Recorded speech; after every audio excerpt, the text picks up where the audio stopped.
As the chair of the full committee, Chair Rodgers for 5 minutes for an opening statement. Thank you, Mr. Chairman. First, my heartfelt warm wishes to the ranking Democrat, Anna Eshoo. You know, she's been a trailblazer for so many members, including me, and I'm grateful for your outstanding leadership and your friendship these years. This is now the fourth hearing that the Energy and Commerce Committee has held across our subcommittees on the subject of artificial intelligence. Artificial intelligence has the potential to transform every aspect of our lives, for better or for worse. It's critical that America, not China, is the one addressing AI's challenges and leading in this technology's development and deployment. The best way to start is by laying the groundwork to protect people's information with a national data privacy standard. This is a foundational first step towards a safe and prosperous AI future in healthcare and beyond. I look forward to continuing to discuss how we can improve privacy protections for Americans as we incorporate AI tools into our lives. And I'm proud of each of our subcommittee chairs for leading on this important issue. AI has a unique role to play in the future of healthcare. AI could help find the next breakthrough cure or improve our ability to catch deadly diseases earlier. And we're already seeing that artificial intelligence can be used to aid in the assessment of medical imaging, which one of our witnesses will discuss in detail. Additionally, AI is reducing administrative burdens on healthcare providers.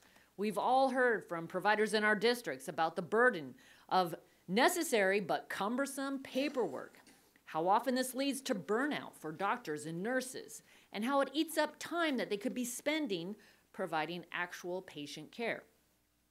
For just about my entire tenure in Congress, one of the top issues that we have struggled with has been finding ways to cut paperwork and redundancy in our healthcare system so that we can let doctors do what doctors do best, treat their patients. For years, we've nibbled around the edges of this issue, but the future of AI could be transformative and will hopefully let doctors be doctors instead of administrative staff. We'll hear more from Dr.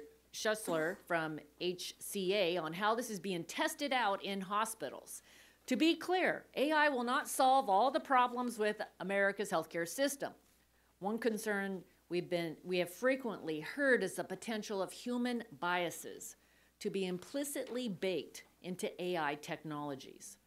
The first piece of healthcare legislation that this committee advanced this year was my bill to ban the usage of quality-adjusted life years, or QALYs, which are discriminatory measures that are used by federal payers to deny healthcare services to people with disabilities and chronic illnesses. If AI is reliant on QALYs or other similar measures when assisting in clinical decision-making, our most vulnerable will be left behind. No one here wants to advocate for discrimination, and we need to be conscious of how federal programs and AI technologies incorporate these types of biases and what we should be thinking about in this area. I'll close by saying that I am optimistic about these technologies. I think these technologies can make a difference in the lives of patients, and this committee needs to lead the way in supporting innovation. For America to lead, we must strike the right balance with AI, one that gives businesses the flexibility to remain agile as they develop these cutting-edge technologies while also ensuring responsible use. A national standard for the collection and handling of data will provide businesses, healthcare providers, and every American with clear and understandable protections wherever they are. Today's hearing will hopefully shed more light on the current landscape of AI in healthcare and hopefully provide us with further insight on the next steps that we should take to support patients. I yield back. The gentlelady yields back. The chair will now recognize the gentleman from New Jersey, Ranking